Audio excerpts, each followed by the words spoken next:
It's probably for the best that we never see each other again. That's what you always wanted.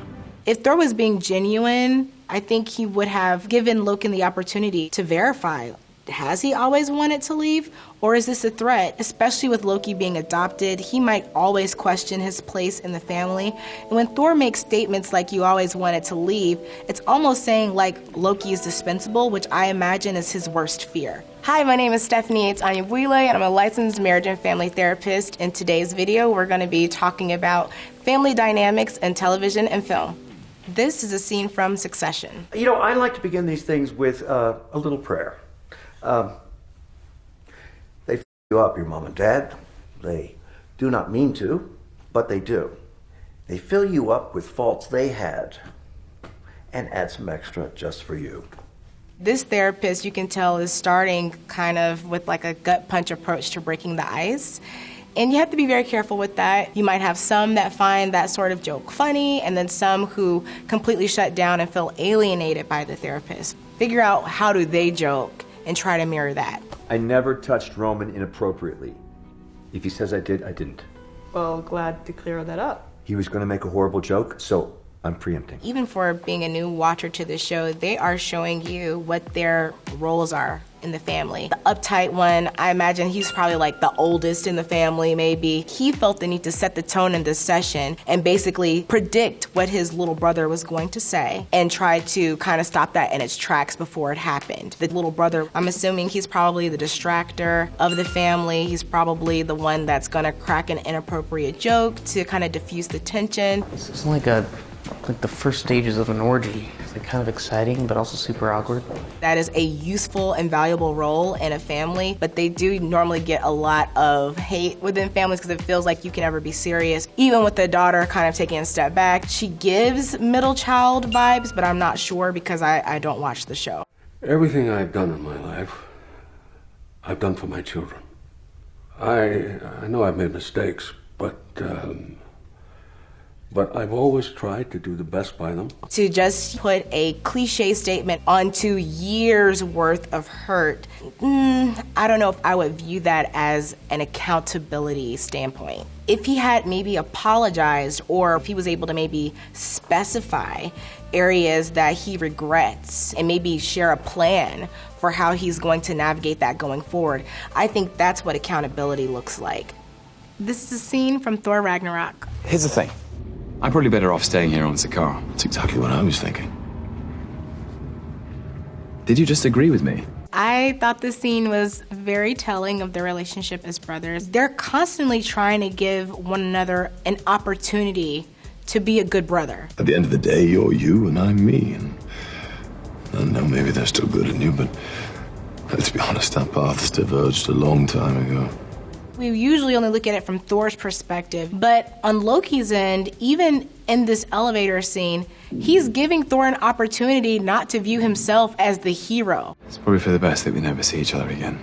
That's what you always wanted. Thor phrased that as a statement instead of asking a question. Whenever we're passive-aggressive or make declarative statements, we really remove the opportunity to learn more about the person we're engaging with. If Thor was being genuine, I think he would have opened that up like an open-ended question and given Loki the opportunity to verify.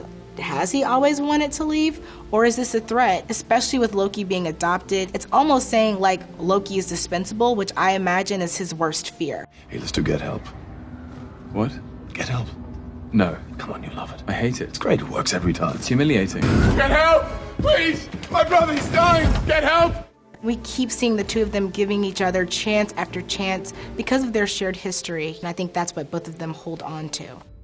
This is a scene from Little Miss Sunshine. Can I get the waffles and I don't know, what does alamodi mean? Oh, that means it comes with ice cream.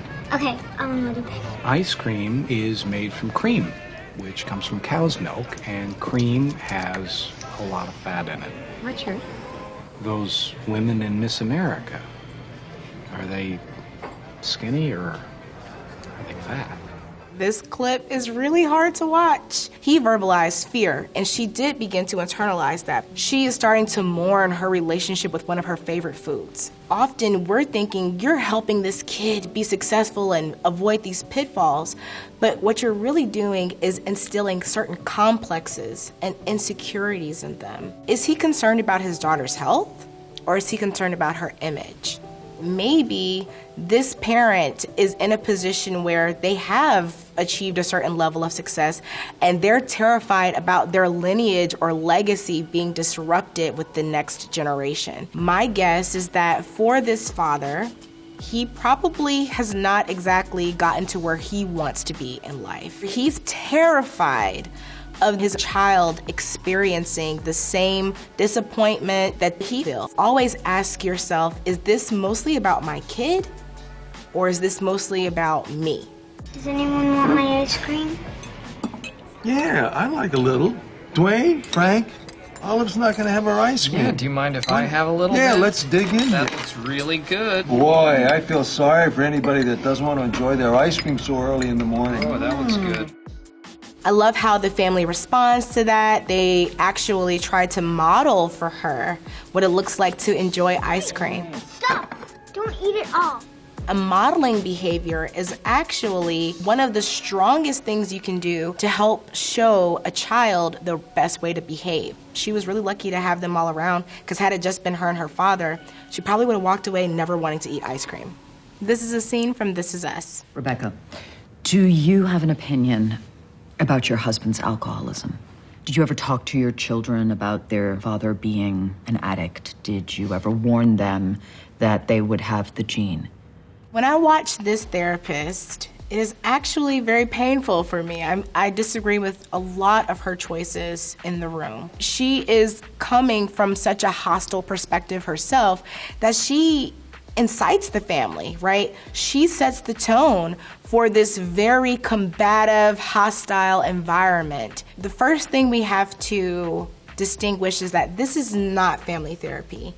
This is what we would call a collateral session. Kevin has already been working with her in individual therapy. For that reason, I wouldn't even recommend having the whole family there at once, because what's gonna happen is a lot of these old triggers are reenacted. Never compare my tortured childhood with yours, Randall, because I wasn't abandoned or adopted, or I didn't have anxiety, or I'm not a genius. No, you're definitely not that, Kevin. You know what else you're not? You're not an addict, okay? The only thing that you're addicted to is attention. Memory is not fact. He is asserting his truth. These narratives that we construct about ourselves, they're really like self-preservation. Because if we were to truly accept another person's narrative, a lot of times we don't really come out as the hero in those situations. If Kevin is an addict, how does that reflect back on Randall, right? It's a much easier narrative for Randall to say that Kevin is just being attention-seeking. It's a lot easier for him to maintain the resentment he's had against him for years. I'd encourage any of you who are dealing with that, don't be defensive, just be curious. And maybe, depending on the relationship, what could you do to help make their experience today be from a more healed or removed standpoint than maybe how they've been carrying it with them for all of these years? This is a scene from Inside Out. I found a junior hockey league right here in San Francisco, and get this, tryouts are tomorrow after school. What luck, right? Hockey? Uh-oh, what do we do? Guys, here, you pretend to be Joy. Won't it be great to be back out on the ice? Oh yeah, that sounds fantastic. Did you guys pick up on that? Sure did. Something's wrong. Should we ask her? Let's probe, but keep it subtle so she doesn't notice. So, how was the first day of school? She's probing us. I'm done. What a great scene to show those family dynamics, the options you have, how the wrong choice can really elevate the emotions in a conversation. School was great, all right? Is everything okay? To ask what's wrong feels like a very safe thing to do, especially with a certain tone. But a lot of people, especially when they're in a place of struggling emotionally, they don't want somebody to be able to easily read them like that. Maybe Riley's in a mood due to this move. You might want to say something like, do you miss anybody back home today? Was there anything that reminded you of home? Where you can just get that conversation going. If you can ask an open-ended question that someone is willing to answer, more than likely they're gonna lead themselves to what the problem is. If you got somebody who needs that space before they can talk about something, you have to give it to them. Even if you're that person that wants to deal with it right in the moment, if you push somebody to talk about something before they're ready, the conversation is bound to be unproductive. Just shut up! Fire! That's it. Go to your room. This is a scene from Mrs. Doubtfire. Don't you dare make me out to be the monster here, Daniel. Don't you dare. Yeah. You have all the fun and I get whatever's left over. Oh, you chose the career, Miss. I have no choices here, Daniel. I have no choices. One of the first things that was concerning was just the parents feeling comfortable arguing so intensely in front of the kids. I feel for those kids having to watch that and just be terrified about what the aftermath of that is going to be. Even when I try to do something fun, you have to do it 10 times bigger. I bring home a birthday cake and a few gifts. You bring home the goddamn San Diego Zoo and I have to clean up after. Oh, I'm sorry, but it's not toxic waste, it's a few party plates. The fun parent versus the disciplinarian, we know that's a very common dynamic within families. More often than not, it leads to resentment. Both sides struggle in those kind of situations. We usually only focus on who Sally Fields represents in this scene. The person who has to work while the other parent gets to be the fun one. But it goes the other way around as well, because what I hear from the parent who's like the fun parent is a lot of times they feel insufficient. Their self-worth is tied up in those kids liking them. That's a very unhealthy symbiotic relationship.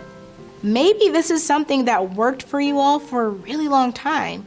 And if it's not working anymore, be willing to renegotiate that. Maybe both of us work part-time. Or maybe I'll take on the caregiving responsibilities for a while and you take over breadwinning for a while. You can see, right, when he becomes Mrs. Doubtfire, same exact person, just with an accent and a dress on, they get along beautifully. That lets you know that this is not about the kids and how they're raising the kids. This has everything to do with disappointments within the relationship. This is a scene from Schitt's Creek. We've come to the realization that we've not been very good parents. Sadly, and most of the time, we have no interest in what's going on with you. We have no idea what's, because she means no idea. We have lost touch as a family. And if we're going to get through this ordeal together, we have got to get reacquainted. This scene actually represents a great example of what emotional neglect looks like. The mother says in the clip, our lack of interest. In reality, that's what it was, right? They weren't interested in what their kids had going on. The game is 2 truths and a lie. It's true. So you've heard of it. Yeah. Okay. My eyes are brown. I am basically sample size. And one time I escaped from a Thai drug lord's car trunk by bribing him with sex. Right idea, honey, but you know what? It's got to be more challenging for everybody in the room. Aqua. You did what? Whenever we ask questions about the past, especially when it's the parent asking the child, you want to always be very clear on your intentions for knowing that information. I think sometimes we go into it just out of pure, curiosity, did you have sex before marriage? But if you already know that you can't handle if the answer is yes, probably is not a good question for you to ask. Talking about the past can be important, but make sure you're ready for absolutely any answer and that you're maintaining that space for curiosity and not defensiveness. This is a scene from Addams' Family Values. Fresh air, the scent of pine. Wednesday. Look at all the other children, their freckles, their bright little eyes, their eager, friendly smiles. Help them. As therapists, we have to be very careful about pathologizing a family's culture. Each family has its own version of what's appropriate, what's inappropriate, the boundaries that are going to exist. That's why those collateral sessions are so helpful, because you may start thinking of this client as just otherworldly, something's wrong, but in the context of their family, it might actually make a ton of sense. I'm not perky. That's for damn sure. But I want to be. You do? I want to smile and sing and dance and be Pocahontas in Gary's vision. Wednesday is at that age where she's trying to figure out her own identity, and her family, I think it looks like they're giving her an opportunity to explore things beyond their family culture. She's figuring out what is normal for her. You know, for another kid, they might go into their goth phase at that age. For Wednesday, maybe her equivalent of a goth phase is coming out and being like a normal kid. Give your child some space and give your child some grace. Allow them the opportunity to try things on and give them support when they need it. If you're not ready for family therapy, the tip that I can give you when engaging with people, remember to reflect back what you're hearing. Don't get so focused on defending yourself or trying to have the perfect response that you're forgetting to really be in tune and listen to what the people around you are saying to you. So that's what I love to leave you guys with today. Practice your reflection skills, and I wish you the best of luck in having conversations that are more productive and healing. Thanks for watching this video. Take care.